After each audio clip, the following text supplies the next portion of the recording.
இன்றைக்கி நம்ம பார்க்க போகிறது வந்து டெய்லி லைஃபுக்கு தேவைப்படக்கூடிய ஒரு சில டிப்புகள் இருக்குப்பா. வீடியோ பாருங்கள், உங்களுக்கு கண்டிப்பாக ஒரு டிப் அது ரொம்ப பயனுள்ளதாக இருக்கும்.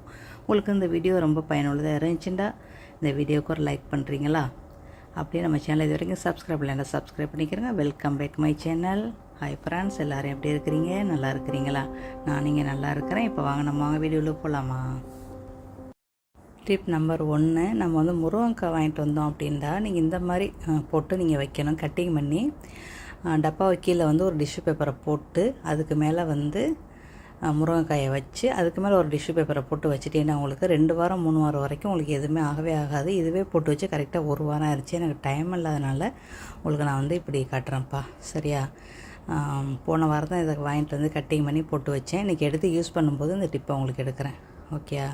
அடுத்த டிப் நம்பர் 2, நம்ம வந்து வெண்டைக்காயெல்லாம் கட்டிங் பண்ணும்போது இப்போ நம்ம சீக்கிரம் நம்மளுக்கு வேலையை முடிக்கணும் அப்படின்னு நினைக்கும்போது நீங்கள் என்ன செய்யுங்க, இதை இப்படி சரிசமமாக அப்படியே வச்சுக்கிறோங்க. வச்சு அந்த நுனியை வந்து பிடிச்சிக்கிறோங்கப்பா.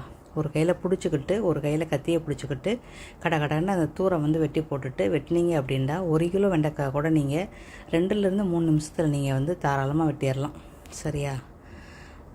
இந்த மாதிரி செஞ்சுக்கிறோங்க. இந்த டிப்பு வந்து ரொம்ப பேருக்கு பயனுள்ளதாக இருக்கும்.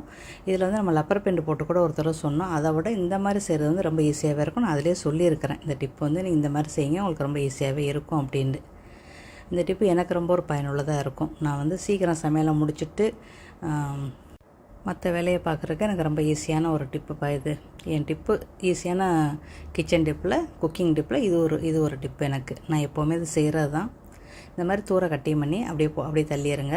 தள்ளிட்டு அந்த நுனியை பிடிச்சிக்கிறணும். ஒரு கையில் பிடிச்சிக்கிட்டு நீங்கள் 6-7 வெண்டைக்காய் எடுத்து வச்சு நுனியை வந்து கட்டிங் பண்ணி போட்டு நீங்கள் வந்து தாராளமாக நீங்கள் கட்டிங் பண்ணலாம். எவ்வளோ வேணாலும் இதே மாதிரி செய்யுங்கள, உங்களுக்கு கொஞ்சம் கூட உங்களுக்கு வந்து வெண்டைக்காய் வந்து வேஸ்ட்டாலாம் ஆகாது. நுனி வரைக்குமே நீங்கள் கட்டிங் பண்ணிடலாம், சரியா?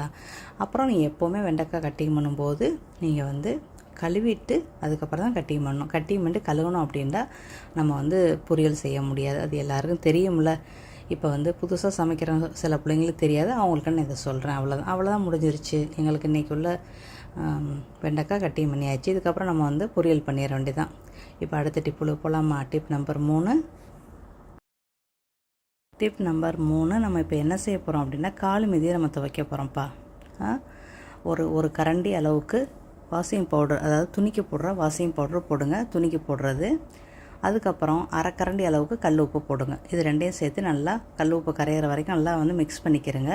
மிக்ஸ் பண்ணிவிட்டு நம்ம கால் மீதி வச்சுருக்கிறோம் டோர் மேட்டு, அதை எடுத்து போட்டு ஊற வைங்க. ஒரு 1/2 மணி நேரம் ஊற வச்சிங்கன்னா உங்களுக்கு போதும்.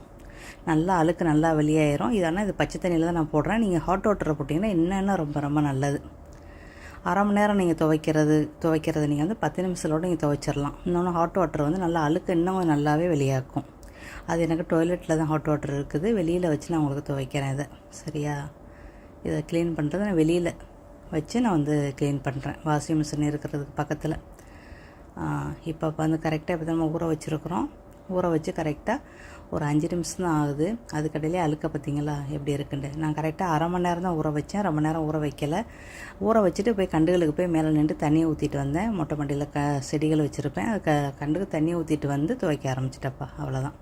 எடுத்து போட்டு லைட்டாக நீங்கள் வந்து ப்ரெஷ்ஷை வச்சு தேய்ங்க. நம்ம ஏற்கனவே ஒரு வீடியோ போட்டிருக்கோம், ப்ரெஷ்ஷை இல்லாமல் எப்படி செய்யலாம் அப்படின்ட்டு. உங்களுக்கு ரொம்ப வேலையாக இருந்துச்சு அப்படின்னா உங்களுக்கு அந்த டிப்பு ரொம்ப ஒரு பயனுள்ள டிப்பாக இருக்கும். ஏன்னா அதுக்கு ஹாட் வாட்டர் நம்மளுக்கு வேணும். அப்போ தான் நம்ம வந்து ப்ரெஷ் போடாமல் செய்யலாம். இது வந்து நம்ம வந்து சில பேர் கேட்குறீங்க, ஏன் சோப்பு பவுட்ரு போடக்கூடாதா, வாஷிங் பவுட்ரு போடக்கூடாதா அப்படின்னு. அதெல்லாம் போடலாம், ஓகே? போட்டு நீங்கள் இந்த மாதிரி கூட துவைச்சிக்கலாம். எவ்வளோ அழுக்கு போயிருக்குன்னு பார்த்தீங்கன்னா நம்மளுக்கு 2 வாரம் தான் ஆகுது. நான் கால் மீதியை டோர் மேட்டை துவைச்சி கிச்சனில் இருக்கலாம். கொஞ்சம் அழுக்காக தான். இப்போ 2 வாரத்துக்கு ஒரு தான் என்னால் எடுக்க முடியும். அவ்வளோதான். அதுக்கப்புறம் நம்ம எப்பவும் போல் தண்ணி ஊற்றி அந்த அழுக்கு போத்தொட்டிக்குமே நல்லா தண்ணி ஊற்றி நம்ம வந்து க்ளீன் பண்ணி சுத்தமாக தண்ணி வந்ததோடு நம்ம எடுத்து காய போட்டுற வேண்டியதாப்பா. இவ்வளோ தான். காய வைக்கிறதோடு நீங்கள் வாஷிங் மிஷினோட காய வச்சுக்கலாம். அதுக்கப்புறம் வாஷ் பண்ணி காய போட வேண்டியதுதான். இது ஒரு 2-3 தடவை நீங்கள் அலசணுப்பா. இது வந்து கொஞ்சம் தண்ணினால நம்ம 2-3 தடவை நம்ம வந்து இதை வந்து அலசுகிறோம், ஓகேயா? அதுவே பெரிய பால்டியாக இருந்துச்சு அப்படின்ட்டா நீங்கள் ஒரே தண்ணியில் நீங்கள் வந்து ப்ரஷ் போட்டுட்டு மறுபடியும் நல்லா பெரிய வயலில் தண்ணியை பிடிச்சி ஒரே தடவை நீங்கள் வந்து இதையெல்லாம் போட்டு முக்கி அலசி நீங்கள் காய போட்டுடலாம். அது நம்மளுக்கு இன்னும் வேலை மிச்சம். இது 2-3 தடவை கொஞ்சம் தண்ணினால நம்ம 2-3 தடவை ஊற்றிட்டு வேறு தண்ணியை நம்ம வந்து ஊற்றி நம்ம அலசுகிறோம். எனக்கு இப்போ வந்து ரெகுலராக என்னால் வீடியோ போட முடியாத சூழ்நிலை நான் இருக்கிறேன். கொஞ்சம் பர்சனல் ஒர்க் இருக்குது. இன்னொன்று கடைக்கு வர போக வேண்டியதாக இருக்கிறனால எனக்கு டைமிங் பற்ற மாட்டேங்குதுப்பா. அதனால தான் நான் உங்களுக்கு போகிற இடம் வர இடத்துல ஷார்ட் வீடியோவில் எடுத்து நான் உங்களுக்கு போடுறேன். டிப்பு நான் கரெக்டாக போடாமல் இருக்கிறேன். சரியா? நான் எப்படி பார்த்தாலும் இந்த 1 மாதத்துக்கு இப்படி தான் என்னால் வாரத்துக்கு ஒரு வீடியோ போடுறதே ரொம்ப சந்தேகமாக தான் இருக்குது. யாரும் எதுவும் நினைக்காதீங்க. உங்களுக்கு நான் கண்டிப்பாக நல்ல ஒரு வீடியோவாக நான் கொடுப்பேன். அப்புறம் நம்ம ஸ்பின் பண்ணிட்டோம், அந்த புளிஞ்சு தண்ணியை மட்டும் வெளியாக்கிட்டு போட்டோம் அப்படின்னா நம்ம சீக்கிரமாகவே காஞ்சிரும். இப்போ 2வது நம்மளுக்கு இப்போ வெயில் தானே, அதனால் பிரச்சனையே இல்லை. நம்மளுக்கு வெயில்னால நம்ம சும்மா காய போட்டாலே அப்படியே கருவாடாக போயிடும். ஓகேப்பா, இப்போ வாங்க அடுத்த டிப்புல போகலாமா? உங்களுக்கு மாடி தோட்டத்தில் நீங்கள் இந்த மாதிரி தொட்டியெல்லாம் ஜாடியெல்லாம் வச்சுருந்தீங்க அப்படின்டா கீழே மண் போட்டுக்கிறோங்க. மண்ணை மிக்ஸ் பண்ணி நான் வச்சுருக்கிறேன் ஏற்கனவே. அதுக்கப்புறம் இலையை போடுங்கப்பா. இது நம்மளுக்கு கொஞ்சம் கணம் கொஞ்சம் குறையும். கீழே ஒரு லேயர் மண், அதுக்கப்புறம் நம்ம மரத்துக்கு இதில் உழுவும்ல இலை, அது நல்லா 2 பொடி அள்ளி போடும். நல்லா 2 பொடி 3 பொடி போடுங்க. நான் மா இலை, வேறு சில இலை, நெல்லி இலை எல்லாம் போட்டு வாழை இலையும் வச்சுருக்கிறேன். வச்சு இது என்னென்னா என்கிட்ட வேப்பம் புண்ணாக்கெலாம் கிடையாது. அதனால் வேப்ப மரத்தில் உள்ள பட்டையை எடுத்து போட்டு அதுக்கப்புறம் மண்ணை போடுறேன். மண்ணை போட்டு அதுக்கப்புறம் இது எரு, அதாவது ஆடு மாடுடைய இது இருக்கும்ல, மக்கின இது, அதை போடுறேன்.